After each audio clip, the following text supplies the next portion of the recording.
All right, ladies and gentlemen, welcome to the Sexy Business Status Podcast. I'm your host, Jason Payne. I got one of my homies and a scale client of ours, Mr. Austin Yarborough. Let's go. Bro? Come on. Dude, Austin's a beast. I love... how did we meet, by the way? Rabbit Chat. Oh, really? Rabbit Chat, yeah. The first... Which one? I don't know if it was the first one, but it was like the one where we did like the bench press and you're... Oh, here. I almost won it. I was like number two. The first one. Yeah, Oh, yeah, I was number 2. Yeah. So for the first Rapid Chat, we did in my office, and yeah, I literally have like a little dinky bench rack, and push-ups. I think we did. We did push-ups too. Yeah, we did. How'd you get invited to that? Or how'd you hear about it? So I had been referred to you. I think you reached out on Instagram, and I was like, like there's so many coaches and stuff here. Like for scale. Yeah. Oh no, I don't know if it was Sexy Business Status. Yeah. You have a Facebook group. I was like, someone referred it, and I was like, I don't know about all this.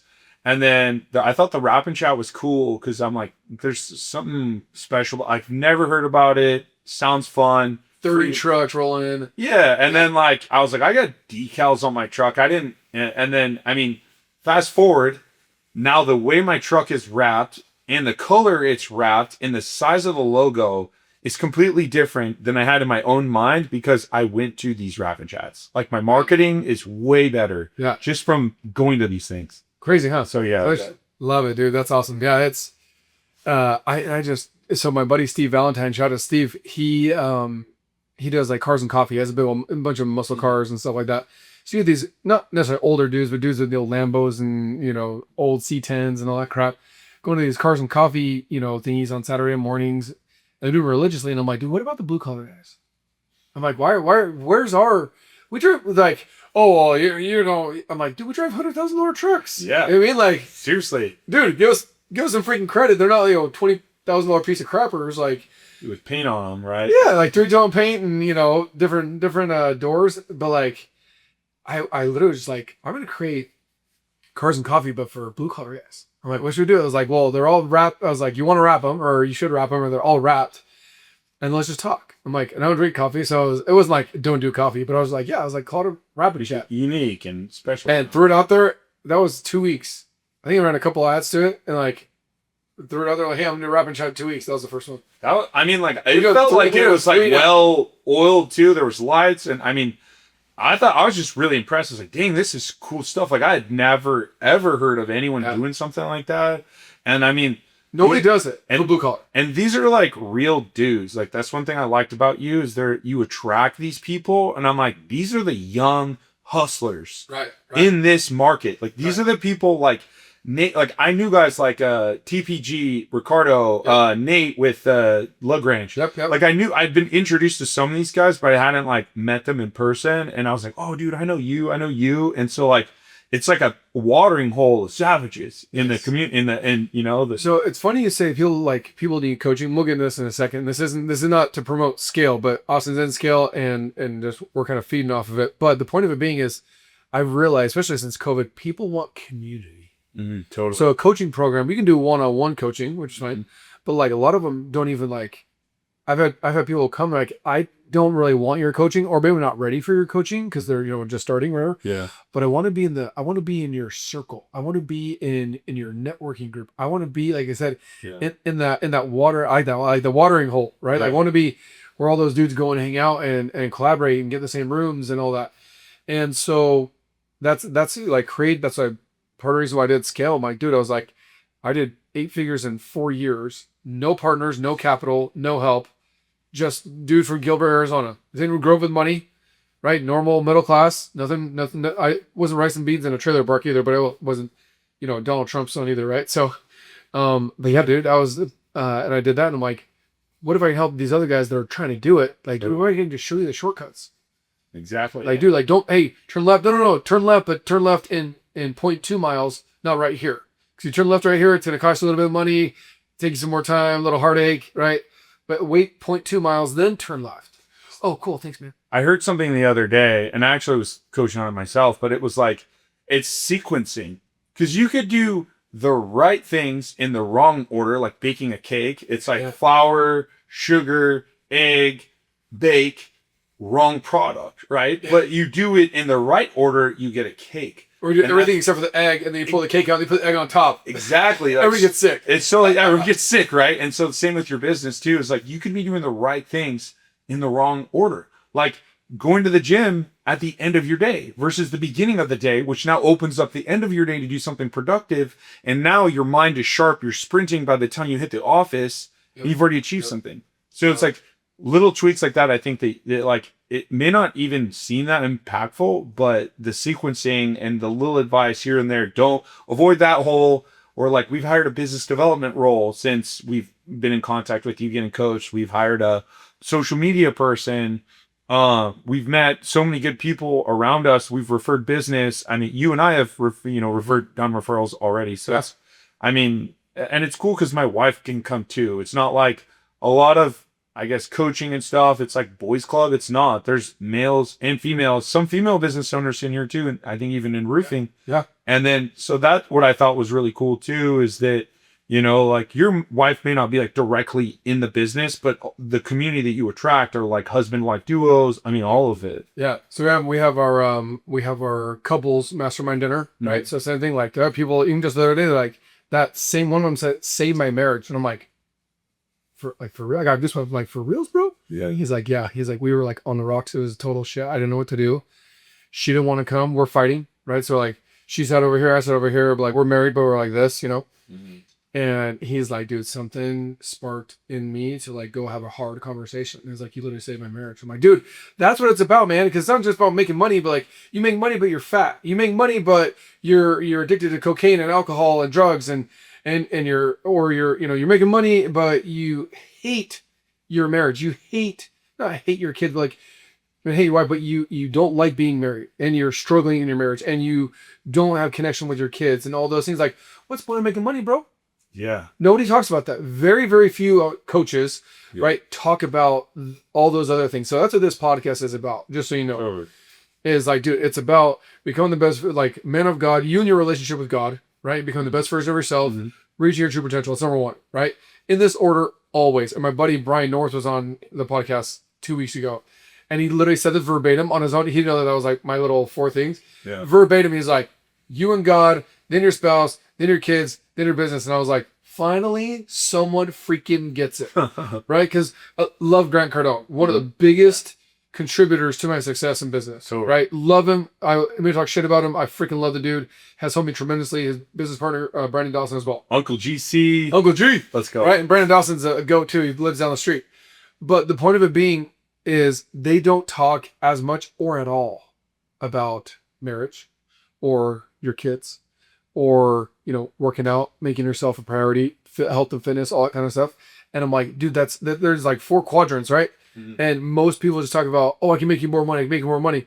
But like, what if you made the same amount of money, but you loved going home at the end of the day and you have a 6-pack, not psycho Andy Elliott craziness, right? But like, but you fit, right? Like you went from being sloppy and lazy to fit, right? You don't have 4% body fat, but fit, right? And like, and then you find this thing called the scriptures or prayer or meditation or whatever God looks like to you, but you found a higher being that you can communicate with, right? Like to me, that's what skill is about. That's what the podcast is about. It's not just about making money. It's just not. So we're gonna hit the first thing first, right? So you are, I feel very disciplined, right? And I love Steve Herring, by the way. I need to give him a pod. I need to have him come to Arizona. I've been telling him, I'm like, dude, this is like the Arizona version of you, but just way ahead on the coaching side of it. I'm like, you guys would totally like just connect. Yeah, we've all each other on social media.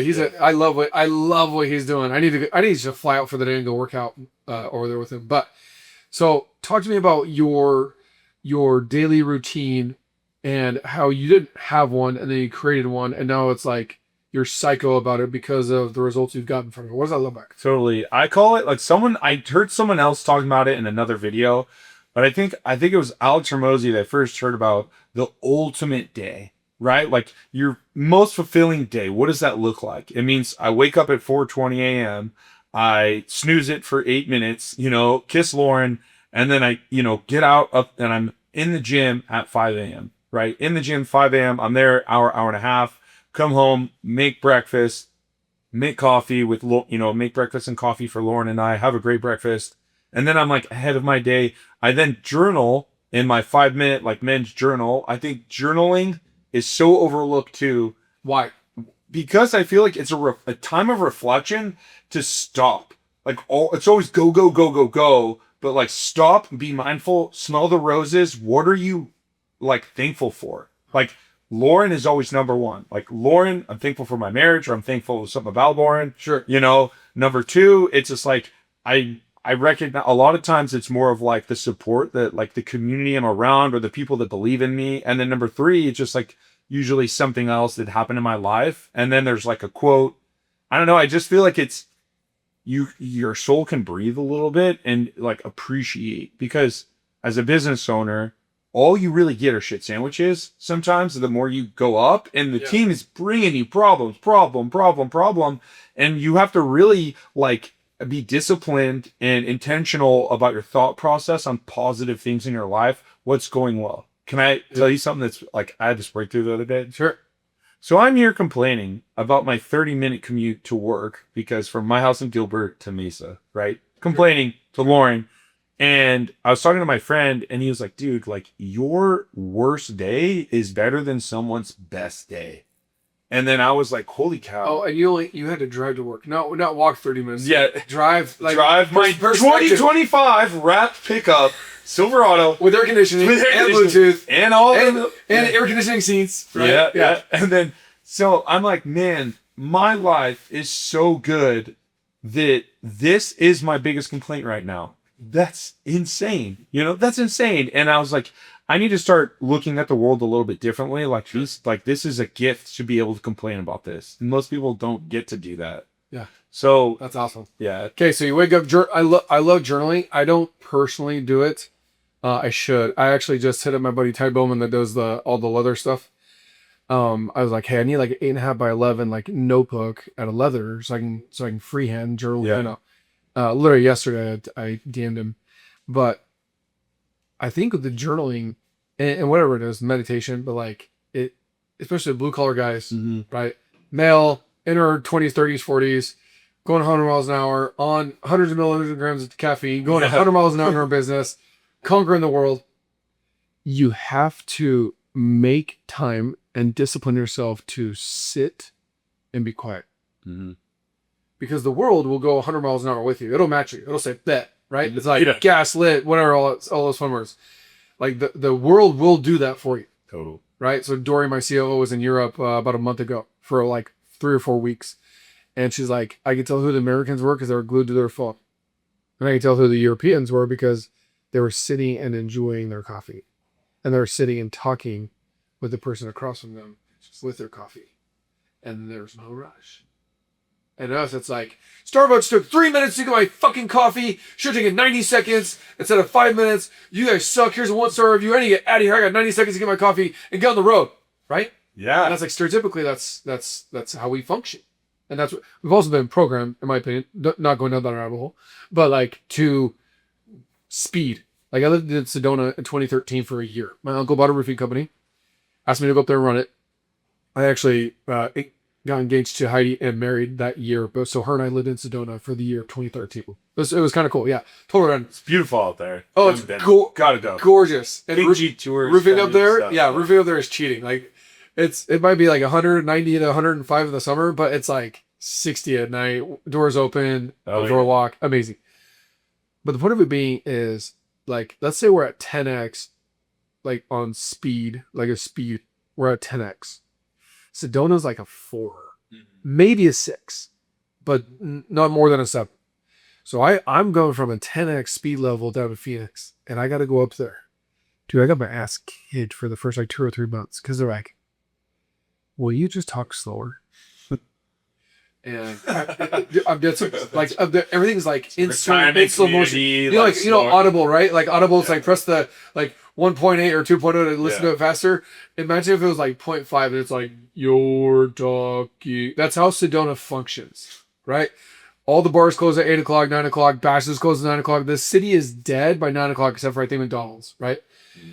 The point of it being is, if we don't learn to slow down, that's where true transformation happens. And I've learned that the last like probably 2 years, Cause I'm, you know me, I'm a freaking speed junkie, adrenaline junkie. Like I'm like 100 miles an hour, you're a bitch. Let's go 125. Like I'm like, that's not fast enough for me. Totally. In everything, with my marriage, with my kids, with sports, with businesses, with money, you name it. Competitor. Like, I mean, it's just a competitor, you know. yeah, I mean, and it's healthy. And I would rather people default to that than the little bitch that's on Fortnite in their mom's basement. Well, here's right? the thing too: is that like everyone in America is operating at a 7 out of 10. Yeah, they're all comfortable. They're not, and because 8, 9, and 10 Dude, are uncomfortable. So dude, you're used to being generous. You're used to redlining, you know, like, and then when you redline, shit blows up. That's why a lot of people don't like do it. But the guys who redline are the ones that hit 8 figures. It's like Maverick. Like, you made me think of Maverick, Top Gun, right? 10. He's like, okay, 10 knots or whatever it is, right? Okay, yeah, Mach 10, and he's like, just a little more. That's like where the exactly, yeah. 10, 1, 10, 2, and the whole thing pulls up, right? We would have pulled it off the brake at 10, but I'm like, nah, let's just push it a little bit more. Okay, so we go from waking up, drooling, eating breakfast, all that kind of stuff. What has that done for? I love how you mentioned it 2 or 3 times how it gives you energy and momentum going into the day. What does that look like? To me, I feel like it's the one time like I'm not like working or doing things. Like sometimes when I'm doing cardio at the gym, I'm doing a little work, like, you know, training on sales or something like that. But I always imagine like I'm sprinting while the other person against me is walking. I'm going to run your ass over. I'm at top speed. 9 a.m. By the time you're just getting to work, I have 4 hours under my belt. This is my midday almost, in a sense. I'm damn near my peak versus someone who's not, and it's just not the same. Yeah. Like, then anything that hits me, I've worked out, so my edge is a little dulled. I'm not coming at someone with some anxiety or frustration. I'm not thinking about working out at the end of the day. I've meditated, calmed my mind. I've had a beautiful breakfast with my wife, intentional time with her, and I'm ready to take on the day, because the day checked all the boxes is bringing shit sandwiches, and I'm already ready for it because I had a great breakfast. Or creating shit sandwiches. Yeah. Right? Like that's God. Pattern interrupt, dude. You got to disrupt the. Yeah. Okay, so you go into work. How many employees do you have right now? Right now, well, across our 2 branches, like we have 55 employees plus a couple of virtual assistants in the Philippines. Out here, about 25, 30. Okay, so it's almost 50-50 split then. It's getting there, because right there they're a little short. In California, they're definitely short on team members. I'm like, you guys need an extra 10 over here. Like, these guys are getting 60-hour weeks. It's crazy. Yeah, we'll talk about that in a minute. So okay, so managing 4 dozen team members sounds cool, sounds easy. We make it look easy. I'm pushing 75-ish, right? Like it's a real thing. Oh, I told that. It's like glorified babysitting, right? It just is. How do you what tips or tricks? So another thing in my podcast that I hate, like, oh, I'm so motivated, I'm so inspired. Like, I don't want that. Or not always want that. I want that, and I want an actionable item, because those are listening are us, right? Okay, so nuggets. Blue collar small business owners in the trenches. They might be doing 200 or 300 grand, maybe doing 2 or 3 million. But they're getting their ass kicked just like we are, but we're just a couple of chapters ahead of them, right? Totally. We're not better than them, we're just a couple of chapters ahead. And that's all what advice would you give to them of like dude, you've heard this before too, because you coach on the moving side. People are terrified to hire their first employee. They're terrified to get more than one technician, to get a second truck, or get an assistant. Like that is literally like they become a paraplegia. They like freeze. They're like, if I hire somebody, I'm going to die. I think it's because at first, because I mean, if you haven't read the E-Myth, listen to this book, right? It's technician, manager, CEO. Yep. Right. So as a technician phase, your identity is attached to the brand. So anything short of perfection is a personal attack on you. I mean, the bigger you get, the like 10x, every level is 10x more than the last level of problems. And understanding that it's business is it's less like custom this and that. It's more inputs and outputs. It's more math than anything. Yeah. And here's a couple gold nuggets for people listening. There's 2 or 3 things that are really going to change the game for you. Culture is everything. After you get that small team and your first few years in business, like after 5 years, your company will make or break on culture. Like after your first $1 million, The only way you're going to get to 2 million is culture. And I see your whole team wears green, I love it. And so number one thing we've done, I mean, in our space, we have a lot of issues. I know in blue collar, same thing. Issues with people calling out, calling in sick, throwing up. Like, how many grown men no cold, no throw shoes. up in the freaking morning? I'm like, dude, you guys are weak. Like, they didn't make men like that when I was a kid. Like, and I think COVID had a little bit to do with that. And they feel like they have an option, right? So Lauren had this, my wife Lauren, by the way, COO of our company, she runs most of the day-to-day. I have more sales, marketing, business development side of the company. Sure. But she implemented, ops. She implemented the system, a whiteboard. It's very analog. Everyone's trying to go digital dashboards. It's like, dude, let's go back to the old days. Yeah, get a dry erase marker. Dry erase, smell it. Whiteboard. Yeah, smell that thing. And then colored, obviously you gotta get colored ones. So on the board, put all your employees' names. And then put a line like 2/3 of the way through, and then go a list for strikes. And 3 strikes is a 1-week suspension and disqualification from any review bonuses. And so on this side, on the left side that we first started on, it's the reviews. A by name review is $5, and a by name review with a photo is $10. And at the end of the month, there's a winner, and I started getting like MVP Super Bowl rings and all this cool shit, and like belts. Yep. So it's culture, but like you see all the stars. I mean, Lucky Day has 130 reviews at the new location that we just started at the beginning of March. 135 star reviews. That has been a huge thing for culture, because you can see if you're new and it's your first month, like 3 strikes and you are out, like you're gone. And they'll see, like, we'll put terminated, Yeah. Adios. And so, like, if you're late, it's like, dude, I'm not mad at you. I just got to hold you accountable, because that's what we do here, So understanding that. The second thing is in your dispatch. I love that. I'm thinking of something like have the team members, and then like, hey, anytime you come to the office, on the left-hand side is like kick ass, great job, 5-star experience, or 1-star experience, and to let the team members like put them up on their own. Nobody sees it because you're not with them. They're like, hey, when you come in, like go through all the team members. They'll be like, hey, who do you think like the last time you were in here, who's done a kick ass job since you've been here? And give them little tallies of like kicking ass. Hey, or if they suck dick, then like they're like, hey, public display, and it's like not the red. Like, this dude has 7 negatives. I'm like, hello, red flag. You probably should do a PPF with them and figure out what the hell's going on. Or cut them out. I mean, just one bad apple spoils the basket, right? Yep. And so, so next thing, I love that, by the way. It's like when the community in your business and the culture is like A player, right? That's A player mentality. That's call out culture. Yeah. Which today's society, some people hate that. Softies don't like call out culture. I love it. I'm like, if I'm doing something wrong for you, I need to know, because nothing will change if I don't know. But if you're doing something wrong, I'm going to let you know, because like I want to help be a part of the success on your end. Yep. So number 2, in our dispatch, we've now put a letter next to everyone's name in our system. So if you're using a software CRM, A, B, and C. So we know the A players, B players, and C players. October 1st, as a business that's seasonal, we cut every single C player. Core team is A and Bs, and mainly A's, some Bs that have potential to become A. Yeah, Bs can turn into A's. But yeah, C's are just there for like cultural killers. Cultural killers. I like that. And then number 3, this is kind of, I don't know, controversial.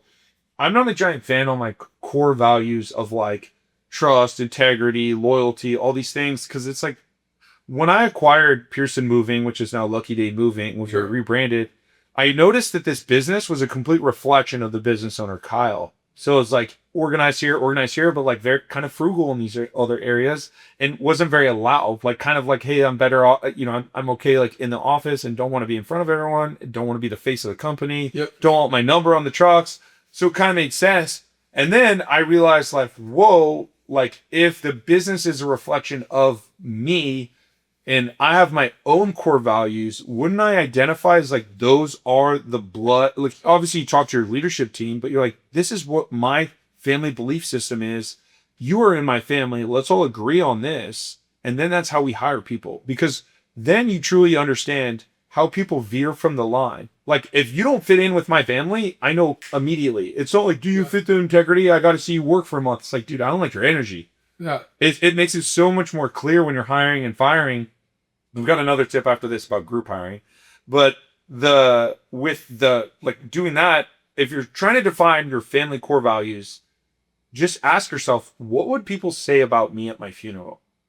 Like, I would want people to say, he got 1% better every day, right? You continuous improvement, Kaizen. I even have it tattooed on me, right? He was a 24-hour person. It means like he wasn't one way here and wear a mask over here and then something at home and in front of others. He wasn't fake. And then he built others around him, right? And it doesn't have to be 10. It could be so simple, 1% better, build others around you in a 24-hour person, right? I mean, those can simplify, like, in what way have you, like, maybe build someone up around you in the workplace before? What does it mean to you to be a 24-hour person? So what is continuous improvement? Like, how do you continuously improve in your personal life? And then you could really analyze, like, this makes sense or it doesn't make sense. And then I think it fits into the culture. Yeah. And then my last tip, what did I say it was? I was getting to it. Group hiring. Group hiring. Something that's been a game changer in my business is that there's relatively high turnover for, like, some of the entry level physicians. So when we've done group hiring, that has crushed it. Like, we post on Indeed, we sponsor it Sunday to Wednesday, and then Thursday we do a group hire. And then we don't actually put them on payroll until they've been with us for 2 weeks. It's more of like a 1099. Yeah. Because the limits have been increased, I don't know, $1,000 or something like that. And then, because you don't want to waste 2 hours of freaking onboarding for something that's not going to work out anyways. Just cut them a check, whatever. Yep. Clean your taxes. Yeah. Good luck, bro. Yep. So the group hires, like, we'll bring in 20, like 25 paid guys. internship. Right? Yeah. 20, 25 guys at once. And then I'm now pitching them why we're a great company. And this is the golden nugget, everyone, that instead of a one-to-one interview, then I'm wasting my time. I'm now like, will you work for me position, and then if they don't show up, I'm now completely wasted my time and obviously had all the time blocks all week doing this. One and done. You show up or you don't. I still have a bunch of people there. So it's already going to be a win.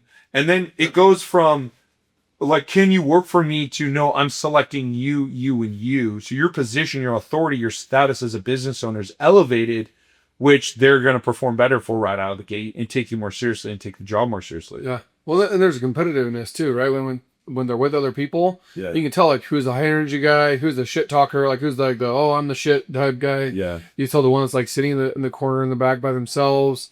And so you see the personalities come out big time when you put them in a group of people. That's huge. It. Yeah. Love it. That's awesome. Okay. So, my next question for you is, so how long have you bought a company? Mm-hmm.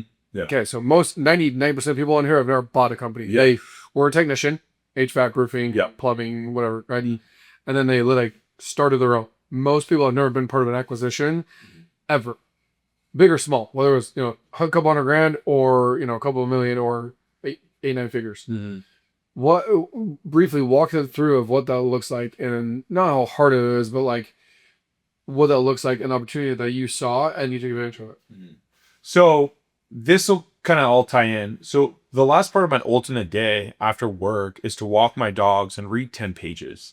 And why reading's so important is, like, I went to college, but a lot of us maybe in the trades haven't. You went to college? Yeah. Where'd you go? Chico. I say California State University of Chico, but they call it Drinko State. Like, it's like a party school. Yeah. In the 90s and 80s, it used to be the #1 party school. Nice. I didn't do any partying, I swear. Yeah. It's hot like this, though. It's like humid, though. It's terrible. I don't like that. What'd you get your degree in? Business. Yeah. Business. Business, emphasis in sales. Now, since you brought it up, I'm going to roll with it for a second before you realistically, how much of what you learned at Chico has helped you in your business?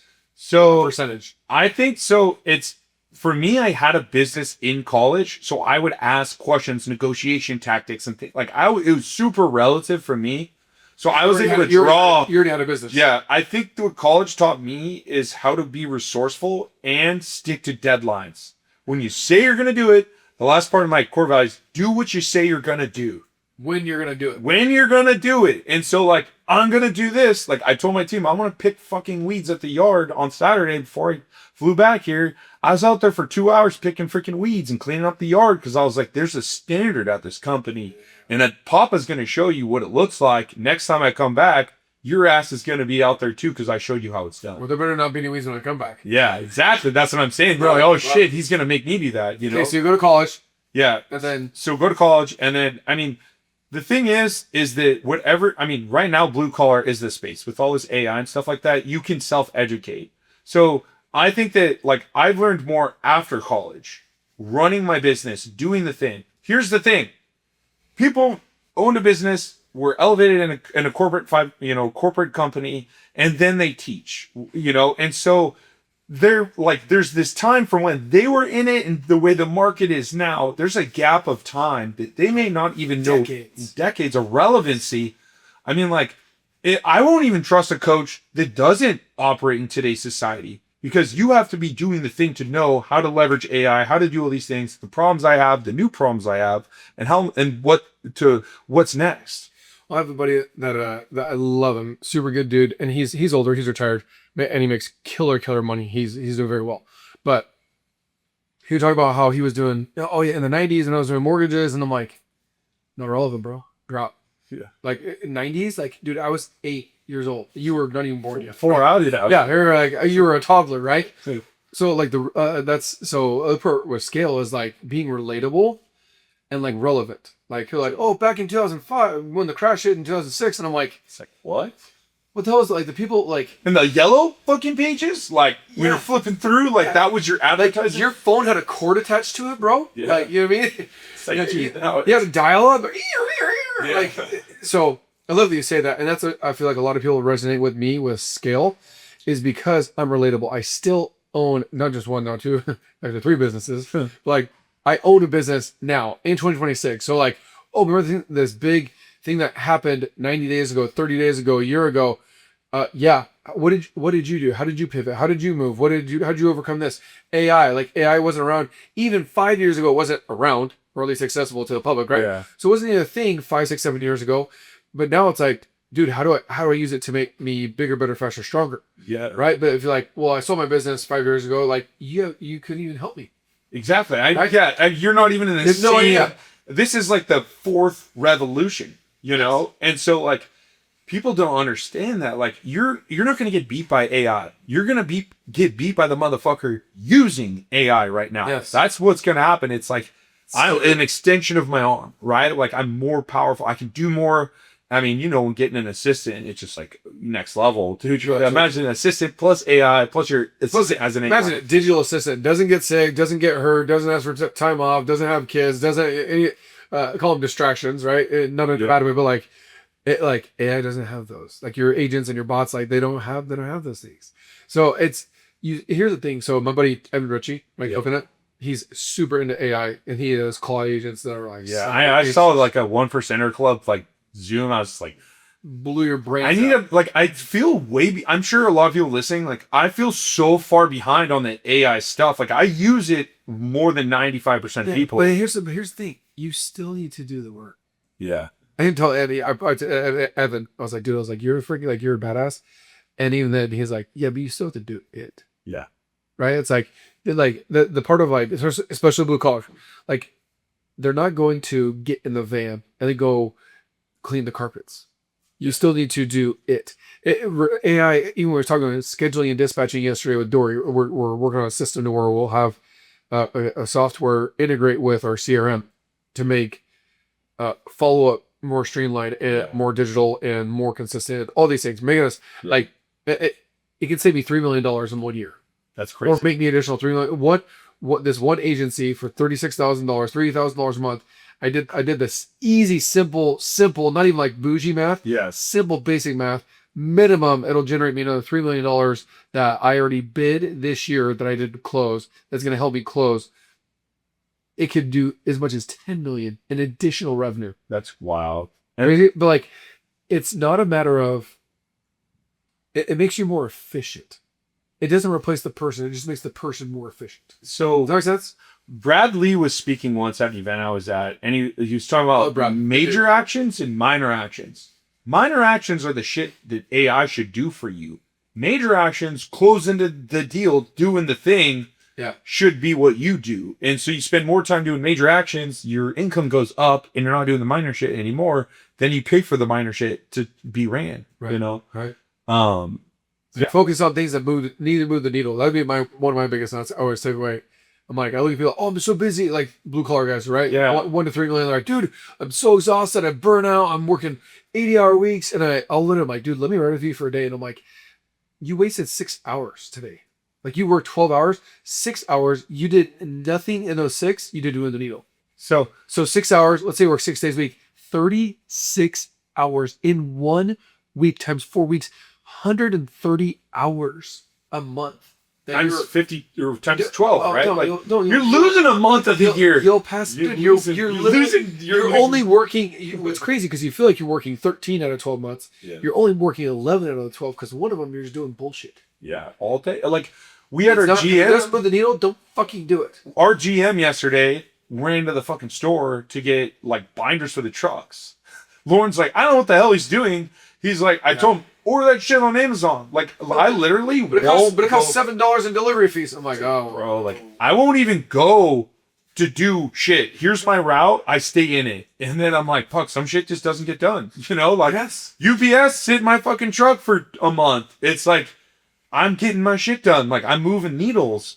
And like, I was talking about this in the movie already. A lot of us are taking our freaking checks to the bank because it makes us feel good. Yeah. And like, this is what, when you do all these little tests, dopamine. No, dude, like us 10Xers, dopamine, you know, like less frequent, bigger hits, scale your business instead of like dopamine. It's just, you get so addicted to these little wins and like, oh, I feel busy, but you feel busy because you're doing busy work, not being busy. Because a lot of the busy work makes you feel good. That dopamine, and you're really good at it. We're like social media. So it strokes your ego. It's like, man, I'm really good at. I'm the best packer. I'm the best, saran wrapper, whatever for your stuff. Right? I'm the best. I drive I have the cleanest CDL license, whatever for moving. Right? Whatever it may be. It doesn't matter. But like, it also pays the least. It does, and like, I look at it as like So this is a cool trick you could do too. How much do you want to make a year? I want to make $1 million. You know, so let's do this way. Like we're gonna do it. I was just gonna do this. Yeah. So $1 million. I'm gonna compliment what you're doing. For me to make $1 million, I have to do. You know probably the math better than I do, but divide by 52 weeks in the year. Yep. Divide by 40 hours in a day is $480 an hour. I call it 500. Yeah. 500 too. Yeah. I value my time at $500 an hour. If I'm doing an hour-long call, it's got to have the ROI of 500 at some value level, or I know what I'm sacrificing. So me going on the truck, charging $75 an hour, I'm losing fucking money. Yeah. You know, I'm paying out like myself to do the work, and you're losing the second. I'm losing value. You're losing money. I'm losing value for myself. And when you start treating yourself like the millionaire that you deserve to be, you start making different decisions and valuing your time differently. And that's the time trap. So people say, hey, Jason, I'm going to take you to lunch. And I'm like, bro, I can buy myself Salad and Go or Chipotle. I'm good. Right? I'm on 75 hours. Like, I can go get my own protein somewhere else. And they say, well, I want to talk to you. Or they don't say, I want you to give me nuggets or I want you to consult me, because that comes with a price tag. Yeah. But take me to lunch. I'm doing you a favor. I'm buying you $15 of Chipotle. And I'm like, no. Yeah. And some people get pissed and mad by her, and that's totally cool, right? They're not my people, and they don't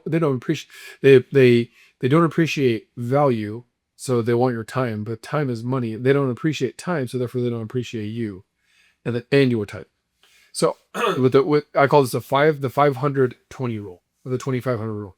So $20 an hour, 40 hours a week, 52 weeks a year is $41,000 a year. Okay, and that's a minimum wage, but that's like standard stuff, right? So to make $1 million a year, it's $480 whatever. It's $500 an hour. So I'm $1,000 an hour to consult, and they're like, "Why are you $1,000 an hour?" I'm like, "Cause I'm worth $1 million an hour." Or sorry, 2 million. Yeah, 2 million. So I 500. I'm cutting myself 50% short. Yeah. Right. So like $500 for an hour. I'm like, I'm $1,000 for an hour. I was like, I might give you 90 minutes just because I'm nice. It always goes 90 minutes just because I'm really excited. Totally, yeah. 30 minutes is just my dopamine just bleeding on you, right? But like, I'll give you a solid 60 plus, a little extra. but when you truly go do an audit, right? So those that are stuck in like the same dollar amount of Class revenue, ceiling, yeah, income class ceiling. whatever you're making, whether it's 40 grand a year or maybe it's 140 grand a year and make 200, you need to do an audit of what you're doing on a day in day out basis every hour, and then write it out. And then next to it, grab a Sharpie or a highlighter or a different color pen, and how much that task makes you an hour. And you'll be amazed, especially because when you're in the tech phase, right? E-Myth, when you're in the tech phase, you're in the manager phase, it's like $20. Going to Staples to go get notebooks, $20 an hour. You have to save that money because you don't have the capital. Yes, yeah, You know? but you have to understand that you can't stay there, and you're not going to grow in scale if you stay there. We all start there, though. Like humbly, I started in my third car garage, bro. Yeah. I did my first $1 million in my third car garage. That's crazy. That's a book right there. That's a book right there. So I'm writing a second book. So my first book is 8 Phases to 8 Figures. Yeah. And I've had so many be like, Jason, because once again, being relatable, intangible. Do they want the 7 figures? The 0 to 7? Yeah. They're like, so mine's going to be called my first 7 figures. Yeah. Because a lot of people haven't even, so the average small business owner never does more than 3 ever. So they get stuck to the 1 to 3. And 95% of them never do more than 3. So I'm talking 8 figures. I'm talking to 5% of all small of the millions of business owners. 5%. I'm like, well, how do I talk to the 95%? Right? Because you can't get to 8 figures unless you get to 7 figures first. Totally. So I'm like, okay, cool. So and that's more applicable. Like 95% of people just want to get even do like 90%. Jason, you have a podcaster. You have a videographer on retainer once that I write to do once a week. You have a COO. You have an assistant. You have 2 biz dev. You have 5,000 square foot office. This is you and this is them, and that gap is like, dude, that's like and think about it. So it's just commas and zeros. There's no pride or ego involved. There's just commas. Think about Grant Cardone, right? Like, cool, Grant, but Grant's talking about having a $50 million jet or whatever it is, like, or his jet maintenance is $5 million a year just to maintain his jet. Yeah. Not even flying, just to maintain it is $5 million a year, right? It's not relatable. It's too far. Elon Musk, a trillionaire, dude. We couldn't even wrap your head around. Yeah, that's $1 million. What is that? $1 million billions or something, or like 1,000 billions or something? Like it's stupid, is what it is. And it's, to me, I don't get envious of it. So they're like, oh, you should go feed the homeless. I'm like, dude, like, go own it, dog. Like, go and do your shit. By the way, he only owns, I think, like less than 10% is actual cash. By the way, it's all in stocks and. But the point of it being is, if you're stuck where you are financially, whether it's $20 an hour, $100 an hour, even $500 an hour, and you want to make more, you have to audit and humbly and legitimately audit what you're doing on a day in, day out basis. And then be like, oh, I'm actually only worth, and you add it all up and divide it, or do your average. Oh, I'm actually only worth like $72 an hour, but I want to make 100 or 200 or 500, or aim from 20 to 50. Right? It's like, oh, I want to make, instead of making 40 grand a year, I make 30 grand a year. Okay, cool. Well, stop doing on average the $40,000 an hour tasks or the $40,000 a year tasks. Because if not, the world will pay you based off of value. Yep. And you're not bringing in $70,000 in value. You only bring in 40. That's why you're stuck at 40. No one's going to pay you 70 because you're not worth 70. Not like in a dick way or like you personally. You're not yet. Your skill set, the value you bring to the marketplace is not $70,000 a year. It's 40, or it's not 150. It's 80, right? Like, we're always our biggest bottleneck, especially always income or business or marriage. Like, the problem's like, we have more to do with the problem than we think. And it's like, the moment you can take ownership, the moment you unlock it, I have complete control to, like, if you don't take ownership, you can't control the outcome, but if you do take ownership, you can control the outcome. Right. And so it's a mindset. But let's pause. You said like about like mentors and stuff, because I was like doing, I was like, I don't really want Andy Elliott's life. I don't want Jeremy Liner's life. I'm like, like people that I'm surrounding myself with is like, man, like I look up to you. You have like the cool toys, the cool life, all these things, the cool marriage, the kids. You go to the soccer games, you sponsor all the shit. Like, that's what I want. And so like, if you are looking for mentors or people to surround yourself, who has what you want? Be around those people. Because the people you used to be around, the friends you used to have when you started out, there is so many things that are different in your life and their life. And you're going to stay where you're at like an anchor unless you change your surroundings to the people you want to become more alike. So it's a journey. You know, it's not overnight, but like find mentors in any program, where it's this program or whatever, or like at your church, or like school, kids' school, friends, family, in your own industry, you know, like you guys coach. I just think like that's so important, is find someone who has what you want and get close with them. And the best part about that is it's not that you like literally want their life, but I say this and I'll say it till I die, is do not take advice from someone that doesn't have what you want or has not been where you want to go. Mm-hmm. Right? It's like, it's funny because the stuff you can see, I love how you put like the dry erase board, like tangibly seeing it versus the digital. Yeah. Digital, you can kind of get away with shit. Zoom calls, working from home, you can get away with a lot of shit. Yeah. Like physically here at 6 o'clock a.m. to go do a move. If you're asking here at 6 o'clock, we all know that you're physically not here. On a Zoom or doing your work or not doing your work. Like you can, like, it's gray area. Yeah, totally. But like the crazy part about that is like, if you are not doing what that person is, you don't deserve what that person has. Exactly. Right. And like, to back up what you talked about, the toys and all that stuff, dude, I've been going to the Dunes since I was like 14 years old. Right. The Glamis and, or not, I go to Gordon's well, but potato. The Dunes right there on the 8 and the 10 from Arizona, California. Dude, I didn't have a toy hauler or a side-by-side until I was doing 8 figures in multiple years, back to back of 8 figures. I didn't get a toy hauler till a year ago. I've done 8 figures 4 years in a row. And I didn't get my side-by-side till I was doing 8 figures. I didn't get my toy hauler till multiple 8-figure years. Like, delayed gratification is a real freaking thing. Did I want it? Yes. Did I have the cash in the bank to go get it? Yes.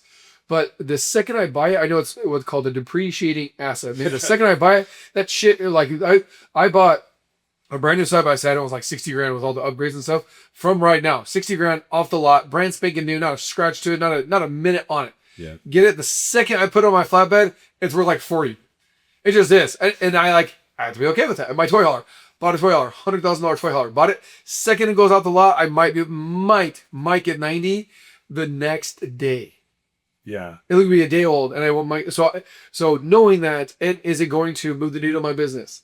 Directly, no. Indirectly, I mean, I wrap my side by side. I know. I was like, the side by side is safe. Like, it's a marketing expense. Yeah, it's a marketing expense for taxes. But you and I both know that shit ain't moving the needle in my business. Totally. Is it flashy? Cool? Is it awesome? The green colors and yes, but one, that's not why I bought it. And then two, it's not like a direct lead generator, like, oh, if the side-by-side's here, it is going to make me money. It's not, but I wasn't doing that. These guys are doing it too fast and too early and too soon. That's crazy. Like, to me, I recognize that too. Like, that 2025 Chevy Silverado is the first new pickup I've ever bought myself. And I did over 4.5 million, close to 5 million last year.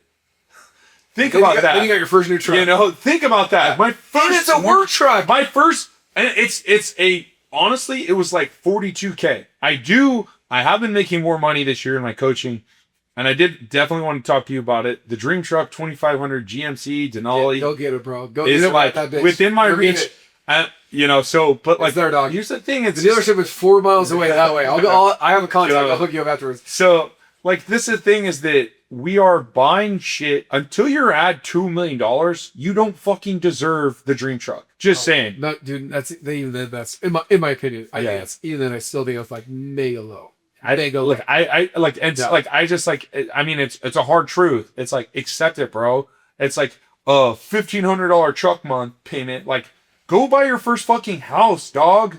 You know, like, buy your first house and then buy your warehouse and then go get your fucking truck. Like, yeah, like, go get a truck, but it doesn't need to be a 6-figure truck. It doesn't have to be 6 figures. Yeah. Here's the catch, though. So once you hit past that threshold of like, hey, you have money coming in, if the $1,500 truck payment is going to literally make you shit your pants and like so it's kind of a two-edged sword, where I'm going to speak out of both sides of my mouth right now. Mm-hmm. That's true.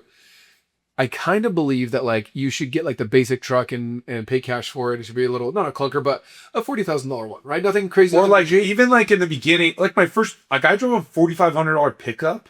I bought a cheap Dodge truck. Sure. I bought a Camry, leased it for my salesman. So I'm in this 1997 old truck, with decals on it, but he's the money maker. The needle mover has the new shit.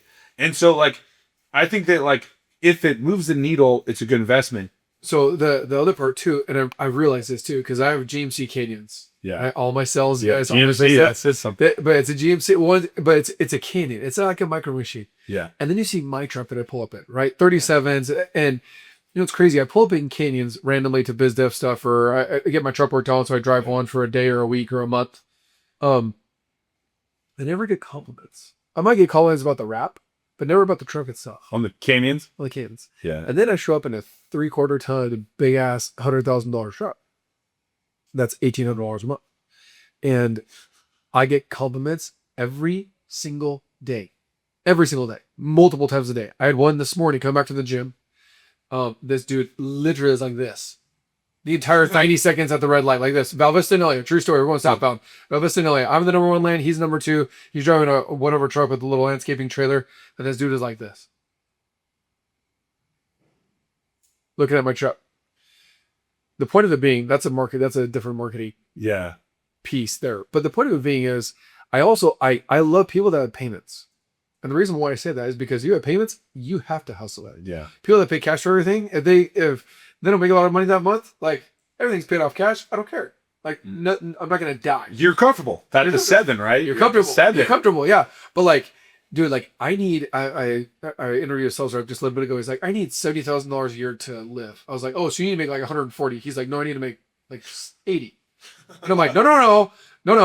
I was like, and I literally was like, I can't hire you. I was like, you're like I said, you created your own jail cell and your own capacity issues. The second you said, I know exactly how much my bills are a month and I want to make 10% more. And then that's just say like, what, like, oh, so I only have to sell $50K a month for you, so and I'll give my nut. I'm like, bro, I want a shark. Dude, you know what's crazy is that they do this. They literally go into their phone, their Apple iPhone, right? And they go into the calculator and they say, okay, how many jobs do I need to sell at this commission percentage in order to make the 80 grand? I only need to live off of 70, but an extra $10,000, $8,000 a month, right? Little buffer.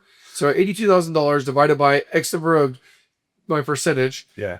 My average ticket at Lucky Day or at State Friday. This is how much I need to sell in order to make $82,000. Okay, this is now how much I need to work, and I will not work 1% more. It's crazy. And people do that. It's a real thing. It's retarded. Here's the thing. It doesn't make sense. When setting goals, we do not set one freaking goal. We set a minimum goal and an extended goal. I'll even set a mid goal. I was like, this year, if we don't hit 5 million, that's our minimum goal. We failed as a team. Dude, we did 14.2, and I was pissed. Yeah. At the end of the year. I have people, they're like doing parties and like little balloons thing. They're like, dude, we did 14.2. No, 14.2. Some people was like, dude, once again, I couldn't even like fathom doing 14. I understand that. We're different we're in different chapters, right? Yeah. But when I did 14 last year and we did 14.2 this year, and our goal is 15. Yeah. We didn't hit 15. So am I happy? And going back to the whole gratitude thing, the journaling, am I grateful we did 14? Absolutely. Did I make money? Absolutely. If the family taken care of? Absolutely. But the point of it was we had a goal to hit and reach, and we did it. Yeah. And so that's where I am grateful, but I'm not content. Yeah. And there's a difference between being grateful and being content. That's why Heidi knows, like, you know, like, when's enough going to be enough, right? Back in the day, she doesn't know because she understands my mindset. Yeah. I was like, when I'm dead? Yeah. She's like, wait, what? I'm like, yeah. I was like, when are you going to stop? I'm like, when I die, right? And she's like, well, why? And I'm like, because I love what I do, and I'm passionate about what I do, and I want to help other people. And how many other people could I help them make their first 6 figures? I haven't made anybody a millionaire yet. Not if, but when I sell my company one day, I'm going to make at least one person in my company a billionaire. How cool is that? That's badass. Right? I mean, how many people under you have bought their first house? You know, 4 people. That's impressive. That I know of. You know, that you know of. Yeah. And so, like, I mean, that's life-changing money. Buying their dream vehicle, right? Getting out of debt. Yeah. Paying off their credit card. All paying the off stuff. Their student loans. Yeah. Having good Christmases. Yes. Actual vacation. Going on a trip that, like, you're actually proud of, instead of, like, one where, like, we can go on the trip, but we can't buy anything. We can go to Disneyland, but we can't buy the churros. Or, like, yeah, falling. I was like, yeah, my dad is like that. My whole freaking life. Like, here's the thing is that, like, society teaches you to live in this freaking box. And what he's talking about is an unlimited mindset. Not a limited mindset, an unlimited mindset. Yeah. And the reason why guys like us go into coaching space is because it's fulfillment. like seeing someone, because you're fulfilling like all the people you work with and all these things and helping clients, like, you know, you want to help people. And so like, it's a calling. It's on, and I think a lot of us are in this space because we like to help people. And at some level, when you become enlightened, you realize like how dark the world is and how people are trapped. And with just a little like sprinkle of this energy and frequency, they can change their entire life. Dude, I remember you and Lauren talking about getting her a Raptor or a Bronco. Yeah. Yeah. And what did I say? I don't remember. You want to get Dude, it? that is like, Get the Bronco? I was like, what are you doing this afternoon? Like, what are you waiting for? Yeah. I was like, she's earned it. She's worked her ass off. She hit her metrics. She hit her goals. Go buy her the effing Bronco. You know what I mean? But like, because coaching has a very, especially now in 2026, has a very negative, it's tainted. Like there's all these false people. I mean, yeah, they're buying shit, you know, renting sports cars and all these things. Like, you know, and I'm like, dude, I was like, it's like, dude, we don't know what's authentic. You rented it, you leased it, you don't own it, and you know, but the point of it being so, like in scale, at least what I do, and I don't know if you in Movie Army is, like, dude, I don't do it for the money. Make very clear and humbly, State 48 roofing pays my bills. Mm-hmm. Right? Exactly. I don't need avocado either. Avocado does not pay my bills. I have taken $0 from avocado in 6 months. Yeah. Zero. Same with Lucky Day. Right? I do not pull money from that. And I don't pull money from scale. I use it for other things. But the point of it being is scale is 10 times more fulfilling than State 48 via the money side. But I also get to help feed 75 families and pay 75 mortgages and 75 car payments and 75 kids karate lessons and football games. Like, I get to help fund that for people that come work for me. And then think of this too, this through scale, like, let's just say there's like, you know, the people that you're touching, each of them have 25 people that it branches off. So it's like this huge web, and then you're rapping chats. Like, you helped this many and this many. There's like 325 people at a wrapping chat. Yeah. Right? And then the helicopter. Yeah, that was good. That was cool. You know how many people wrap their vehicles just to show up to the wrapping chat with a wrap vehicle because they didn't have one? They were almost embarrassed, or they had FOMO, or they didn't want to, like, oh, I'm just going to do the decal. Yeah, I mean, it's like 5 G's to wrap your car minimum. So it's like that. They had decals. They had a couple hundred or a few $100 decals. Yeah. But they're like, well, if we go to this wrapping chat, we can't show up with that shit. So I can't go wrap it. Yeah. And now they wrap it, and they're like, well, no, now they're wrapping all. Yeah, right. What were we doing before this? Yeah, like, I cannot not wrap anything I touch. And so, like, but the point of it being is, what I love, people talk so much shit about people online.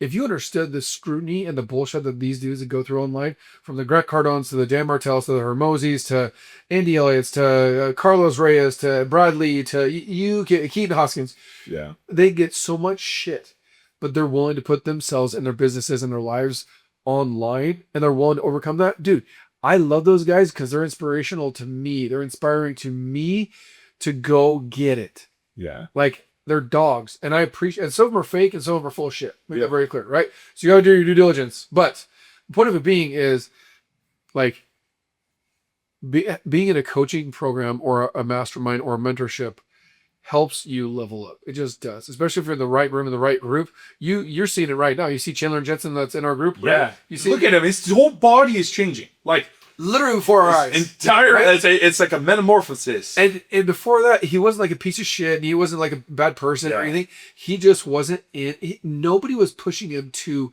become the best version of himself and reach his true potential. Nobody was. It's a belief system, right? Like, life, I've heard Tony Robbins talk about this, is that it's a pattern. And then you have to put a new input to get new results, right? And now he's in a new pattern, new frequency, new levels of success. And that's like your ability to reinvent yourself is actually equal to the level of success that you have. Yeah. And I hope that guys that are in the skill program, do I hope they stay forever? No, because that would mean they're stagnant. Yeah. I hope they outgrow scale. I hope they outgrow Jason Payne. I do. I hope that they're like, you know what? I'm out of here. I'm gonna go to the next, the bigger. There's bigger masterminds. Yeah. Paige Morby was talking about on stage the other day how he has a mastermind. I think it's like $1 million a year, a mastermind to be in, and they meet in like 2 different places. They meet like twice a year for like a 3-day weekend. It's $1 million to be in. I'm like, oh, so there's tiers of masterminds. Make that very clear. Yeah. You got $97 a month. You got $500 a month. You got the 5Ks, the 10Ks, the 15Ks. I know Keaton Hoskins, those guys, they got $2,500,000 things. And he's like, yeah, and you're talking about dogs being there. I'm like, you got some big money, Bitcoin. But the point of it being is like, always be willing and always be trying to level up. So I'm going to finish with this. So Chandler Jensen, one of our buddies, and he's in Skill, owns a restoration company, and growing his business, right? Just little by little, pop. Yeah. Comes to, I think, a rap and chat, right? Becomes one of my events or multiples, then gets to my social media, then he's caked or cooked, as they say, right? Yeah. Like once you got my social media, like, you're like, dude, I cannot not see this. You're in the funnel. Yeah, well, and the trust and credibility, like with how much output I do, like you cannot be like, Jason's full of shit. I'm like, I have 8,000 posts on social media. Like, yeah, there ain't, and you'll see me, you'll see my kids, you'll see my wife, you'll see my businesses, you'll see church, you'll see, and I throw it all out there, and it doesn't bother me. The point of it being, go back to Chandler, is Chandler could only do, and I mean, he gave me a person to show this. He could only, before he met me and met Scale, he could only do 3 push-ups at one point. He is now doing knuckle. That's your little your little tweak right there. Not just normal push-ups. No, we call them Austin push-ups, right? Knuckle push-ups, not normal push-ups. He can do 43 push-ups. Let's look at that. 3. What is that, like to the 5th or 6th power? Like in 5 months. Only 5 months. Yeah, only 5 months. Yeah. And one thing someone once told me that stuck with me: the cost of what you want is always going to be more than you feel comfortable paying. What's the price? The sacrifice, the comfort. I mean, the comfort of posting his push-ups on social media, right?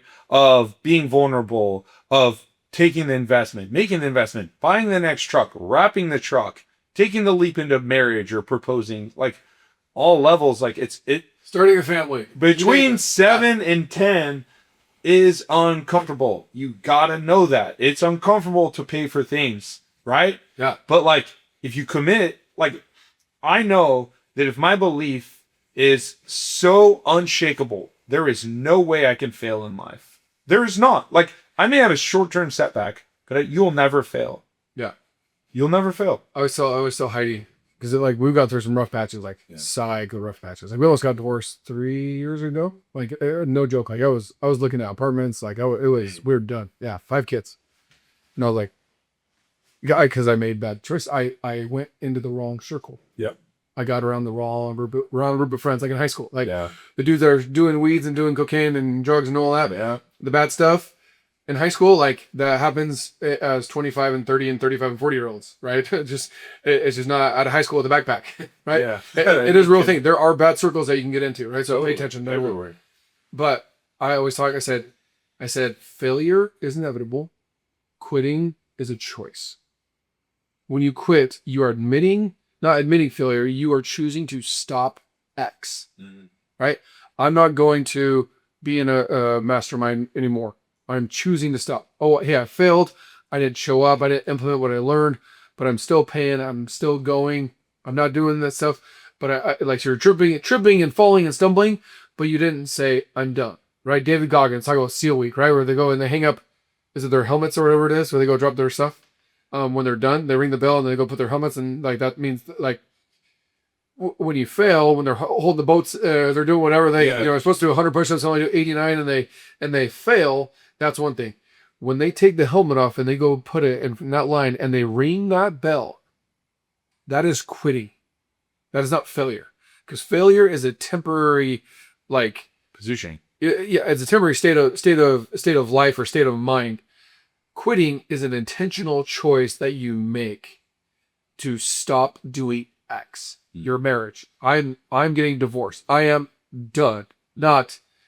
I go to therapy. I fail every week. I go to therapy every single week for the last 2 years. And I still go every single week. Why?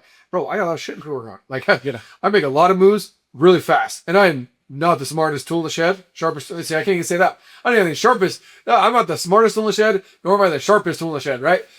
But the point of it being is like, you always, when you understand that like you are going to get your ass kicked. So I hope you guys are looking and watching this. Austin's got his teeth kicked in. I don't know how many times. We could literally grab. I mean, I have 4 fake teeth because my shit has been fucking kicked in, like for real. Literally, not figuratively. Literally, and kicked in the face. So you're like, you have to understand that like it's going to happen, and because it happens, it doesn't mean you suck. It doesn't mean you're a piece of shit. It doesn't mean that you should give up. But small business owners, we are unicorns, right? And there's different tiers of unicorns, but like even if you're just getting started, you're doing your first $500,000 or clear your first million, like good for you, man. Like keep grinding, keep going, right? But you are going to get your ass kicked. You have to understand that and own that and be okay with that. Or go work at the University of Phoenix with your 401ks and your benefits and your 9 to 5s and your 2-week paid off, whatever bullshit that thing is, right? Like go do that game. But if you're being a small business owner, you have to understand you are going to get your shit kicked every single day. Elon Musk, I saw this on social media the other day. Elon Musk, they're interviewing like, hey, like what's the biggest, like what's your, to be a trillionaire, like what's your biggest like hack? You know, 'cause they always want the hacks. They don't want to say, wake up at 4, workout, coffee, journaling, breakfast. Yeah. Like have everybody do that. We call it master the dull and boring. Like have everybody do that stuff. They want the crazy golden nuggets. I'm like, dude, Jason did that. There's no crazy golden nuggets in life. There's just not. But he said pain tolerance. So tolerance of pain, how much can you take before you crack, before you break, before you quit, before you give up? And so it said Elon's like pain levels, not literally, right, figuratively, but mentally, physically, financially, right? How many guys are like, oh shit, I don't have to make payroll on Friday? And so like, oh, I'm gonna fire everybody, or am I gonna pay them, or I'm just gonna hang it up, or I'm gonna file bankruptcy? No, put your freaking head down and make that shit happen. Mm-hmm. He said his pain tolerance levels are so psycho high. Oh, it was a guy that used to be the CEO or whatever of Tesla. Not anymore, but it was. It's like, but he worked with Elon 7 days a week, right? 24/7. It's like, dude, he said his pain tolerance is psycho. The ability to withstand all the scrutiny, all the bullshit, all the lawsuits, all the ROC complaints, all the no called no shows, all the, you know, your bank account being in the negative, all that stuff over and over and over and over and over again. And then when you get bigger as a trillionaire, it's just more commas and more zeros. Yeah. You still have problems. It doesn't change. Like you still have problems. Problems might be a little bit different, but they also come with way more risk. Way more risk. Yeah, every level is the boat gets bigger and it tips faster. Yes, but there's still tips. Yeah. Right? You have a cruise ship. The cruise ship still goes in the same waters as the little tugboat, right? Yeah. Okay, so as we wrap up, we got Austin Yarborough here with Lucky Day Moving and Storage, Moving Army. So if you're in the moving space, head him up for coaching on the moving space. And if you're anywhere in the country, but especially Arizona for moving, right? Head up Austin. So what advice? So you got right now, those most listening, male, 25 to 40 years old, small business, blue collar. Yeah. Okay? They're getting their teeth kicked in. They're grinding it out. They're struggling. They're doing the thing. They're going through the grind, right? What advice would you give to as we end the show? I think that no one ever has like blatantly told me that winners lose more than losers. Winners lose more than losers is that if you're getting punched in the face, that means you're due for a win. It means that losers only lose once. Winners lose every day. And they lose, big win. And the people on social media only show their big wins. Society only wants you to see their big wins. Like you only see Jason in his peak form on social media, probably. Yeah. For the most part. But you don't you didn't see me and my wife literally last night in our bed crying because her and I were on the same page or something. You didn't see her in pain and tears and crying. Nobody saw that.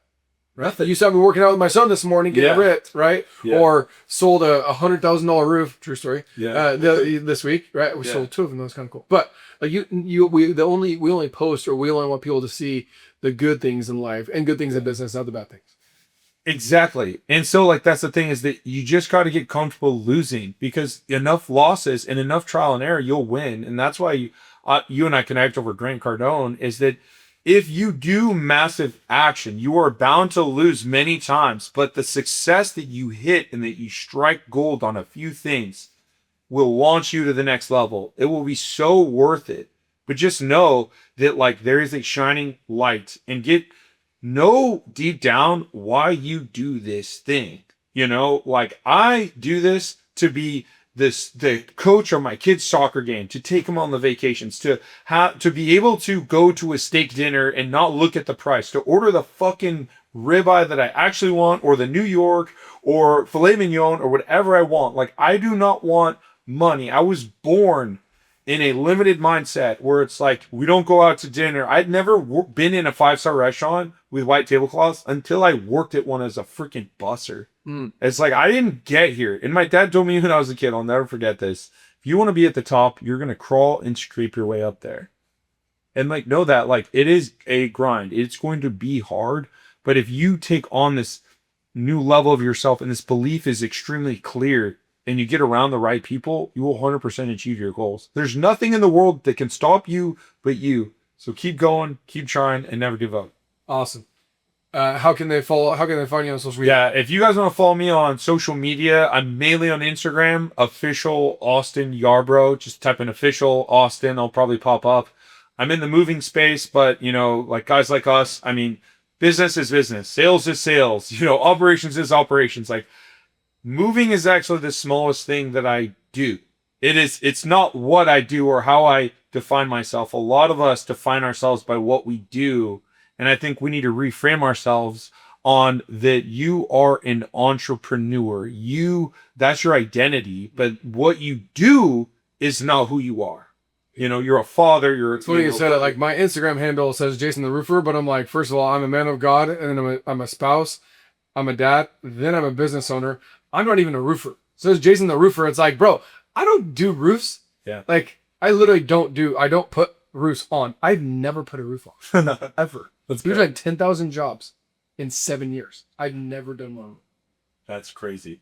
But there's the thing is like, but the root, like, it's an identity that, or you're like marketing. What you do is not who you are. Exactly. Yeah. Or the business that you own is not who you are. Or even the thing, like moving seems like all that my moving company does, but it's that's game day. You know, the sales, the marketing, the networking, the relationships, the hiring, the firing, the damage repair, all these things outside of moving, which is 98% of the business. 2% is actual move day, home to home. Yeah. You know, so get around that. Like, don't be afraid to get around other business people, because you probably have the same problems and they might be a little bit ahead of you, and you could definitely compress some time and have a better life. Dude, shortcuts and blue collar are a real thing. Yeah. And shortcuts are real, and I love shortcuts. Yeah. And there's good quality, healthy shortcuts. Dude, getting in the right rooms, getting in the right circles, getting with the right mentors are shortcuts, because they already know where not to go, where not to turn, where not to stop, where to get gas, where to go do, where to buy the truck, where to go get, don't go here, go here. Hey, make sure or the CRM, or hey, don't hire this type of person or this, whatever. So, okay. All right, guys, ladies and gentlemen, Austin Yarborough here at the Sexy Business Status Podcast, and we'll see you on the next one. See you.